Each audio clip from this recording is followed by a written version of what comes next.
Hello everybody, this is Stephen Howson and this is Transfer Talk. Tuesday Transfer Talk. Trying to do this every single Tuesday as we approach the transfer window. And there's always transfer news surrounding Manchester United, isn't it? So I've picked 3 today to talk about incoming ones, and we'll talk about a couple of outgoing ones as well. Now, before we start, one of the things that I want to say is that Manchester United over the last 6 weeks or so have hired in excess now of 50 members of staff, not just scouts. I keep saying we've hired 50 scouts, but it's actually not true. We've not hired 50 scouts, we've hired 50 members of staff for recruitment. Maybe around 8-9 of those are recruitment staff in terms of people who do the admin side of things, not actually going out there getting out their notepads and sitting with a bovril at the side of the pitch.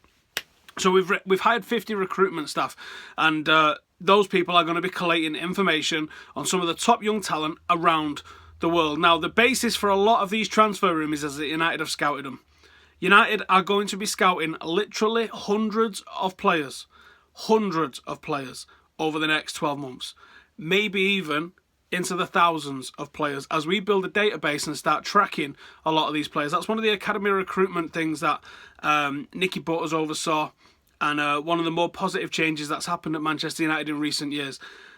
So anything that says this player's been scouted, and that's the reason why we're writing this article to suggest that Manchester United are in for him, please stop paying credence to that. Let's look a little bit deeper. Let's look where the actual evidence that this might be a move in place. So the first one on the list is one of those that I don't think there's any substance to. It's Mousa Dembele at Celtic. Considering he only moved in the summer for about $500,000 or something like that, there's no way that they're going to let him go to Manchester United, and there's no way they're not going to let him go for Manchester United unless it's for tens of millions of pounds, which is ridiculous. I also don't think that he's much of an improvement on some of the players that we've already got at the club. Obviously, me and Statman Dave went to Celtic Park last week and watched him against Barcelona. He was isolated, wasn't really doing a great deal with the balls that he got, and if he was a little bit more clinical, he could have really put Celtic into the game. Largely disappointing game from him. Scott Brown, on the other hand, not Scott Parker, was fantastic, and I thought he was a real rock in the centre at midfield. Dembele, a little bit disappointing.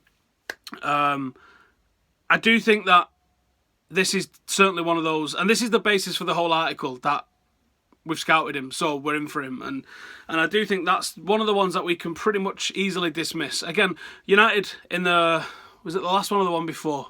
It was the one before last, was linked to 200 players in a transfer window and signed 7, which gives us around about a 96-97% bullshit rating on every transfer, doesn't it? 96-97%.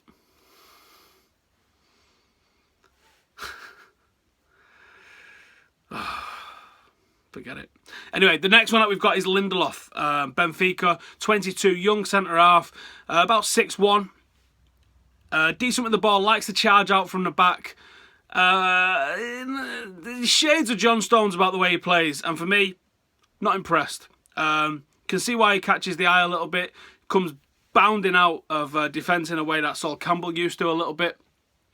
Very comfortable on the ball, excellent passer of the ball, but for me, he's no better than Daley Blind. I think Daley Blind's a better reader of the game. I think he's a better tackler. I think he's a better marker, and I think he's a better organiser of the back line. I don't see how this improves Manchester United's back line at all at the moment. You've got Eric Bailly, I think undoubtedly first choice centre-half, and I think we've really missed him of late, especially conceding goals from crosses and set pieces. And I think once he's back, and he's back in training, but probably a few weeks out of contention from being back in the team, unfortunately I think he's going to get fit and go straight to the African Cup of Nations, which is a bit of a disappointment, and one of the reasons why we've not seen many Africans at United, because Fergie was really pissed off with the potential of losing players every single winter to something like this. It's frustrating. But anyway, yeah, Eric Bailly, I think is far superior to this guy, and I think I would like to see the sort of partnership he's able to form with Daley Blind, and possibly even Chris Smalling, to be honest. If you bring in another centre-half, you're pushing some of these further out of the way, and I don't see the point in that, because then you're just stacking up reserve centre-halfs, and I think Rojo's not bad, you know. Alongside someone like a Bailly, he might be able to do a job. But if you bring in more centre-halves without letting any of these go, then you're just stifling the chances of the likes of Axel Tuanzebe, Roshan Williams and Terrell Warren and even potentially Regan Poole, who are phenomenal centre-halves. Axel Tuanzebe especially is now head and shoulders above the rest, I think, and really pushing on for a place, demanding a place in the first team. Flawless performances in under-23s where there are no effort to him whatsoever.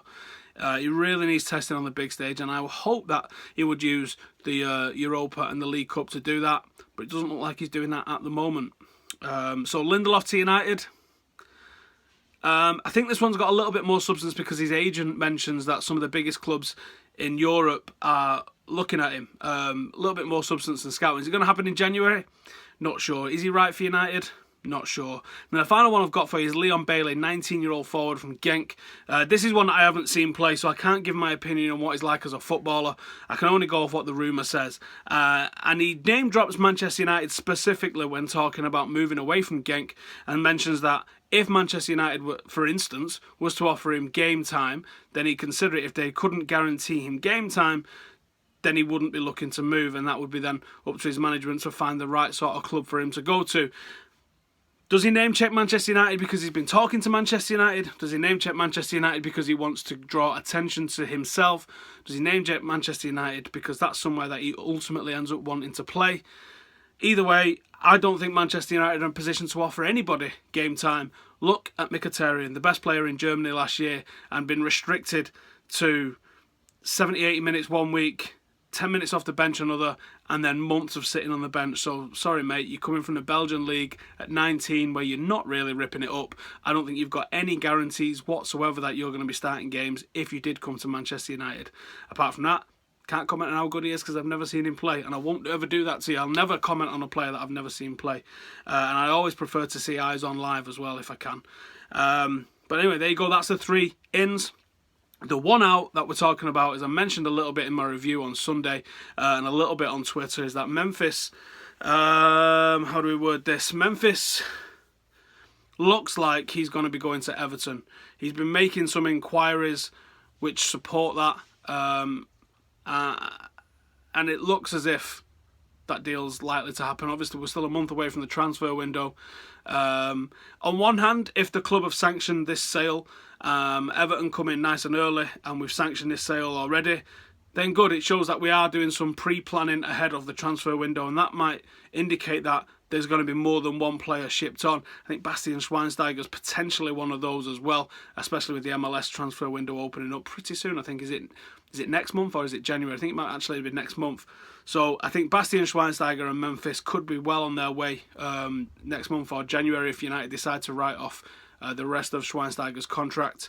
And obviously with getting Zlatan Ibrahimovic contract tied up, it shows that they are looking to the future and sorting this thing out nice and early. So good signs, potentially bad if you wanted to see Memphis given a little bit more of an opportunity. I don't really think he's had a fair crack of the whip since like October last year. A consistent run of games, and I think if he gets that at Everton, we're going to have another situation on our hands where or Mourinho's going to have the situation on his hands where he'd let Lukaku and De Bruyne go nice and early, and then they turn into be really good, fine footballers. I think Memphis has definitely got the potential to do that, but I also understand a lot of the fans' frustration with him that he's not really performed any time he's come on the pitch of late, and want to see the back of him.